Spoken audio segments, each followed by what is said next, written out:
Aventador S is the follower of Aventador, a big success of a Lamborghini. And in this car we have decided, first of all, to increase the power, the output of the car to 740 horsepower. And we have introduced for the first time in a production car the rear-wheel steering system of Lamborghini and a completely new system of controlling of the chassis that we call LDVA.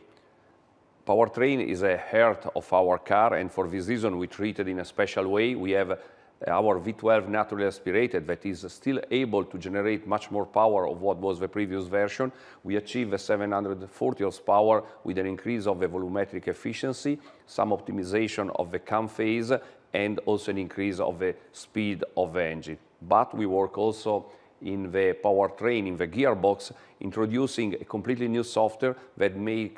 realize a better matching between a gearbox and engine, and in this way we are able to smooth the shifting in the strada mode and to have much more faster and precise shifting in sport and in Corsa. Rear-wheel steering that we apply in Aventador S, first of all, is a system that covers all the range of functionality of the car. And we have two different modes. One is for the normal speed of the car, that is